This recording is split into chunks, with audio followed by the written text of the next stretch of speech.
नदिया जिले के भारत बांग्लादेश सीमावर्ती इलाकों में जमीन अधिग्रहण और सीमा पर बाड़ लगाने का काम शुरू हो गया है। लंबे समय से सीमा सुरक्षा की मांग कर रहे ग्रामीणों ने इस पहल पर खुशी जताई है। स्थानीय लोगों का आरोप है कि पहले की राज्य सरकार को कई बार सीमा सुरक्षा की समस्याओं से अवगत कराया गया था, लेकिन इस दिशा में कोई ठोस कदम नहीं उठाया गया। इसके कारण सीमा से सटे गाँव के किसानों और आम लोगों को लगातार परेशानियों का सामना करना पड़ता था। खेती बाड़ी से लेकर दैनिक जीवन तक कई मामलों में उन्हें कठिनाइयों से गुजरना पड़ता। अब सरकार बदलने के बाद सीमावर्ती क्षेत्रों में स्थिति बदलती नजर आ रही है। सीमा से लगे इलाकों में जमीन अधिग्रहण की प्रक्रिया शुरू हो चुकी है और जहां अब तक कांटेदार तार नहीं लगे थे, वहां बाड़ लगाने की कार्य शुरू किया गया है। যে কোনো জায়গায় যেগুলো ফেন্সিং জায়গাগুলো ফেন্সিং দেওয়ার জন্য তৎপর হয়েছে এবং জমি অধিগ্রহণ শুরু করবে বলেছে। কি ভাববেন আপনি এটা নিয়ে, কি বলবেন? সবার প্রথমে নতুন সরকারকে আমরা স্বাগত জানাই।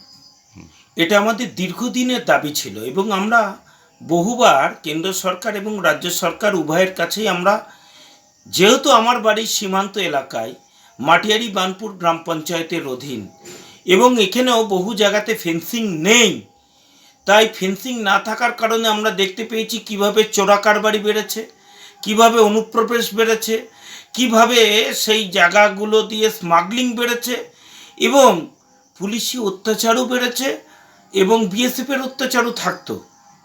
তো সেক্ষেত্রে সাধারণ মানুষ তাদের জীবন ধারণ করতে গেলে পরে একটা অশান্তির বাতাবরণের মধ্যে দিয়ে তারা চলতো। এই বিষয়ের উপরে আমরা সরকারের কাছে বহুবার চিঠি এবং দাবি করেছি এই এলাকায় ফেন্সিং দেওয়া হোক এবং এই এলাকায় জাতীয় এবং রাষ্ট্র সুরক্ষার খাতে আগে নিরাপত্তার ব্যবস্থা করা হোক, কিন্তু সরকার এই বিষয়টাতে কর্ণপাত করেনি। নতুন সরকার এখানে এসে এই কাজটা করছে, আমরা সেইগুলোকে স্বাগত জানাই।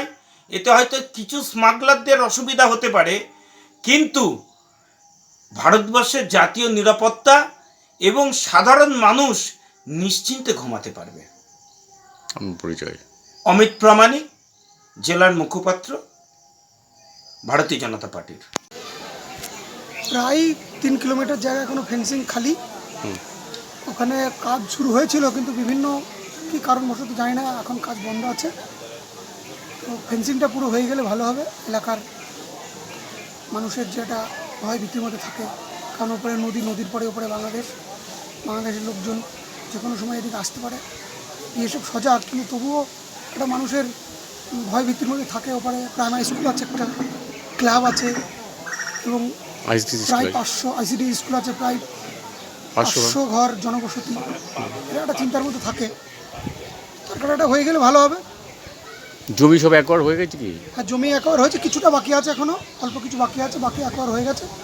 কাজ অনগোয়িং, কাজ চলছে, কারণ শেষ হবে কবে সেটা তো আমরা বলতে পারবো। সমস্যা কি হতো? সমস্যা বলতে এখন কাছেই ওপারেই বাংলাদেশের গ্রাম, নদী পার হয়ে ওরা এপারে এসে ফসলের ক্ষতি টতি বিভিন্ন এরকম সমস্যা তৈরি হতো। সেগুলো আর এখন আশা করা তার কাটা হলে আর হবে না। আচ্ছা, আপনার পরিচয়? আমি বিশ্বজিৎ হালদার, মাটিয়ারি বানপুর গ্রাম পঞ্চায়েতের প্রধান।